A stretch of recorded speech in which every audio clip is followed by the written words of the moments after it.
Hi, my name's Emma. I'm a network manager at Neighbourhood Networks. Thanks so much for spending your lunch hour with us. Hopefully, this is as interesting as scanning the aisles for your Tesco meal deal. So, a wee bit about us is we are an organisation, we're a charity that supports vulnerable adults with learning disabilities, autism, physical disabilities, mental health issues to live an active and healthy life safely within their own homes and be fully involved within their local communities. So a lot of third sector organisations and organisations in social care talk about people they support or supported people or other terms. We refer to the people that we support as members. So our members are active in our networks, learning essential life skills, becoming more independent while spending more time with friends and less time with paid support. And the reason we call them members is because they sign up to this, they actively take part in being part of a network and being a network member, and ultimately it's their choice. They sign up for it and they get out of it what they put in. So why use lived experience? So throughout our organisation, we have lived experience in lots of different ways, but we feel that using lived experience is really crucial for us to implement change. Because as Alice said, if people who are experiencing our services or are part of our services are involved in creating and implementing that change, there are more likely to be successful outcomes for that. We as an organisation are reliant on our members to inform us how life is for them. As a person with either a disability or as a person who's using our service, so that we as an organisation can support them to achieve the outcomes that they want to achieve and that are important to each individual. So all of our members work on an outcome focused support plan that sets out the goals that they want to achieve in their life. And we have 8 different outcomes. I'll not go through them all, but you can find them on our website. I'm here more to talk about the kind of work I've been doing with our advisory group. And we know that feedback from our members and people that are involved in our organisation informs us of how their life is so that we can adapt and address to their concerns that are relevant in their lives. So rather than just, creating a solution to a problem that might not be there, we actually ask our members, the different things that are happening in their regions and their areas, to help them with the outcomes that they've chosen to work on, so that we're aware, so we can adapt our approach. And we need to learn from our members to grow stronger and resilient within a climate that changes frequently. So if there's any other third sector organisations out there in the kind of health and social care setting, you know how difficult it can be with funding, with budgets, engagement with people. So we feel that we need to hear from the members within the organisation. So previously, what we had in our organisation was member trustees. So we had quite a large board. This work started about kind of 2 years ago. We had quite a large board that consisted of trustees who are volunteers that aren't connected to our organisation, and also member trustees. So these are members who have had experience of being in neighbourhood networks, who've been in a network, had support, or are still currently getting support, who join our board as member trustees. We also had a system called net reps. So this was an individual from each network who represented the group from that network, sorry. And networks can contain up to 10 members. So there'd be one person who represented them. They would come along together regionally and bring up maybe concerns that they had in their network or organisational asks and discuss them. We also host joint development days. So throughout our organisation, we have joint development days where all of our staff across the regions come together to work on a piece of training. But we also have a joint development day where some members from the networks come together with the staff to learn about a specific topic or something that's relevant that's happening within the communities. And members are there to learn about that and then take that back to their networks. We also have members involved in interviews. We have a a recruitment plan that involves members putting themselves forward to be part of interview panels, and that's for our frontline community living workers, network managers, our senior management team, and recently we had members involved in the recruitment of a new finance director, and this really gives them a chance to see what interviews and employment is like, and also we do some training beforehand where we talk through how to be equal and fair when making decisions about some of the answers that people give in interviews. And they also help the network manager create some of the questions. So if a network's recruiting for a new community living worker, the network will get together and put forward questions to be asked in the interview process. And also the individual support plan. So every member that we support gets an individual support plan where they highlight 3 key outcomes that they want to work on. And then that's reviewed in 6 months' time. And then a new support plan's written every year, just in line with the goals that the member wants to set themselves. And also member meetings. So every month or kind of every 6 weeks, depending on how the members want to do that. In their areas, they'll get together and meet to plan their social events or get together to look at challenges in the areas that they live in, and come together to discuss their point of view. So that was the kind of things that we were doing about 2 years ago. Some of this stuff still happens, but what we did was we looked at our organisation as a whole and how members were involved, how we heard people's voices, how we took that feedback and made change within the organisation, and we realised that we could probably do better. We could probably do a better job of it. So we wanted to start with our board, and this was after joining one of THRE's trainings, which was governance with a human rights and equalities first approach. And myself and our CEO kind of recognised that we could be better at making sure that people were involved, they were included, and they were also informed. So a lot of our trustees had maybe lost some of the information about what the responsibilities are of being a trustee. And obviously coming out of COVID, there was a lot of hybrid meetings, there was a lot of non-in-person meetings. We changed some of the, meetings that were happening, long kind of 2-day board meetings where people would come together and team build and things like that. And we recognised that we had lost the engagement with some of our member trustees. And I don't know if anybody that's in here has been on a board meeting before, but sometimes they can be quite heavy. They can discuss topics that some people just don't have the understanding of what's being discussed. And when you throw in, having a learning disability or autism or ADHD or some, processing difficulties, sitting in a large board meeting for hours discussing things that you don't have any input on wasn't good enough for us. We kind of thought, we can be better at this. We can make sure people have a safe space to have a voice, like Alice was saying, and that they can use their voice to help us as an organisation change for the better, to make sure that everybody feels included. So I carried out a review of our member involvement across the whole organisation, including the board, to look at where we could be better. So we asked all of the staff, how were the net rep meetings working? How was the trustees working? We carried out our own governance training for people who were interested in becoming member trustees. And there wasn't always space for people. And the way that members used to be elected was there would be a vote at a kind of large Quality Street meeting that we would host for all members. And sometimes if somebody was from an area that had more members, they would get more votes. So it wasn't really equitable, wasn't really a fair voting process. So we asked staff, first and foremost, how does this work for you? How do you see this working in practice?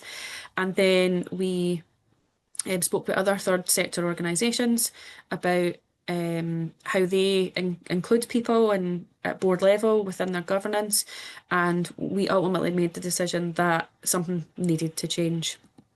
So the changes that we made were based off feedback that we got from staff, feedback that we got from members, that they weren't quite sure what a net rep was, Some networks didn't have a net rep, or there was nobody interested in it. And that showed to us that we needed to really make change because people didn't understand what we were asking of them. And also people weren't interested, which was really surprising to us, because a lot of our members have got a lot to say, and we need them to have a platform to say that in a really productive way.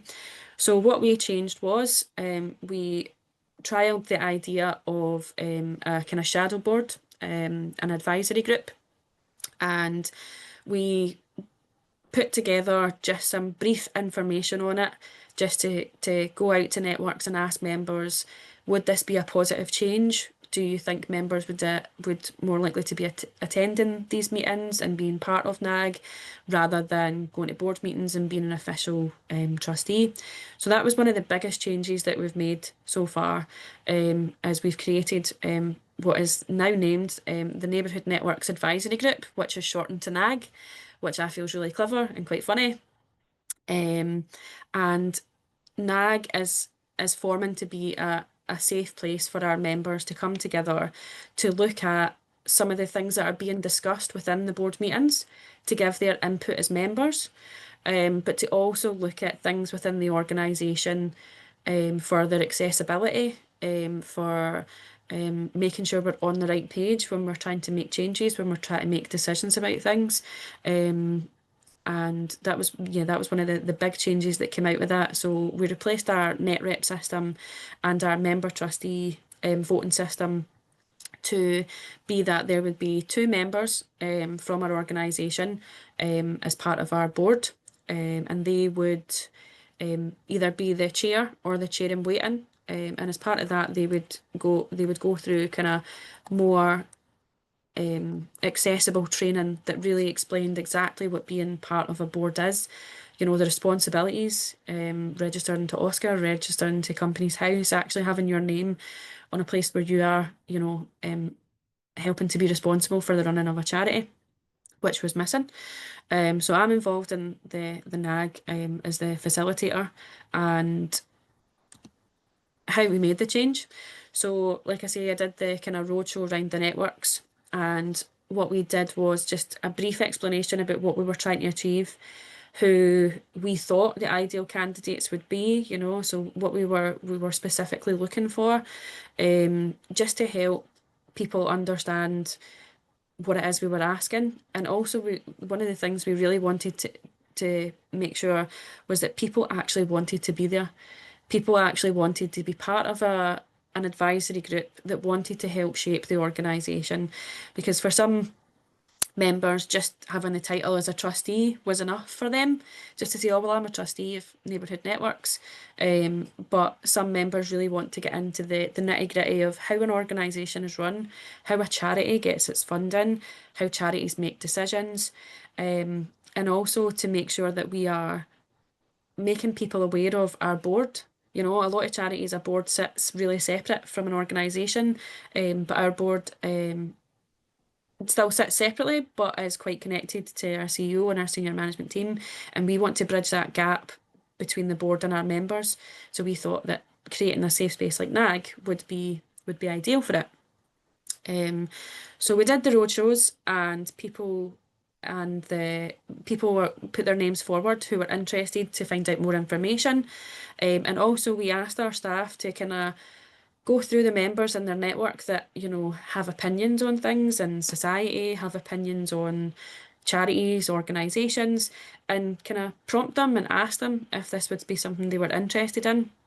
We were looking for around 10 members, or between 8 and 10 members, and we got quite a lot of interest. And then we kind of went through the commitment that was needed, which isn't a lot, but some people still felt that they couldn't kind of commit to that. So members were given the opportunity to ask me more questions, and even if they didn't want to be part of NAG, they wanted to give input as to how they think a NAG or an advisory group should look at neighbourhood networks.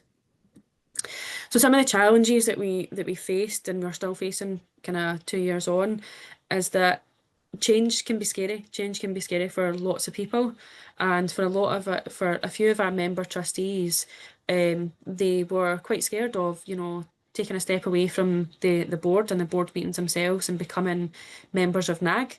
And they also were quite scared of, well, not scared of me, but scared of some of the things that I was saying about the responsibility of being a trustee that they had maybe forgot because they had been on the board for such a long time. That, you know, the active responsibility of being a trustee is quite a big responsibility. And a lot of our member trustees took the decision to stand down from the board. They felt that they had served enough time and they had given enough of themselves to the organisation, and they moved on from our board, but they still give input to NAG through connections that they have with the members that are part of NAG. A big challenge that we faced was how to tackle the power imbalance within NAG. So we made the decision that we thought this was how we could run it, and we had our CEO, and we had myself, and we had some of our senior management team at the first meeting, and we were going through some of the board headlines to get members' feedback on it. But some members were saying, "Oh, I don't want to say that in front of the big boss," and but they knew our CEO, they knew Heather, they knew that she was friendly and that she would listen to what they were saying. But just being in a room with somebody who they feel was quite influential was really daunting to them. So our next meeting, we only had Heather to come in to explain some of the board headlines, and then we gathered feedback without her being there. And then they fed back to her when she came back in and asked her questions directly, which over the space of the last kind of year has been getting better and better. Members of NAG are more open to asking questions and challenging decisions that are about to be made, which is then fed into our board meetings.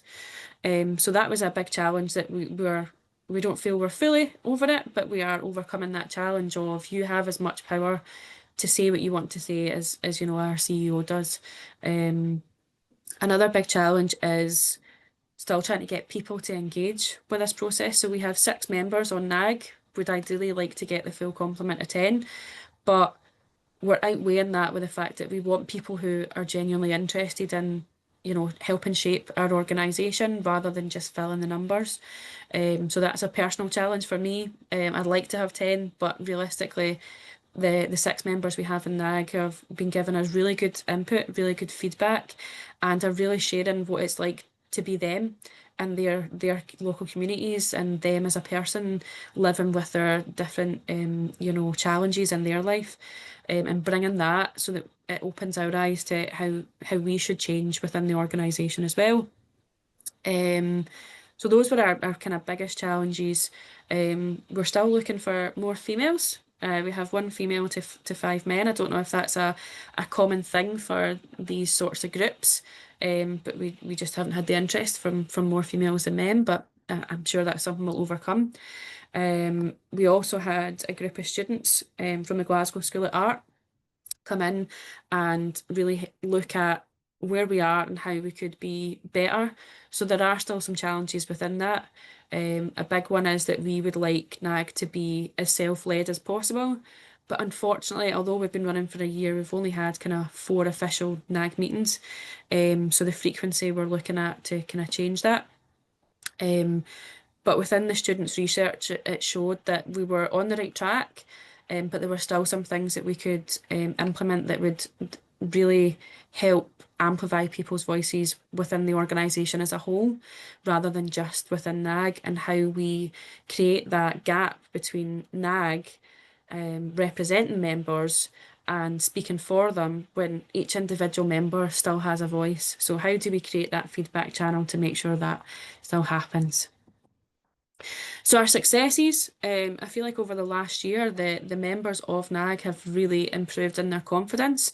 They've really opened up to not being scared to say what they want to say in front of people that they find really influential. And they have recently gone through a kind of draft strategy statement that Heather's writing with the board to fine tune it, to ask questions, and to delve a bit deeper into how can members be involved in this process? How can members be involved in implementing a new strategy within the organisation?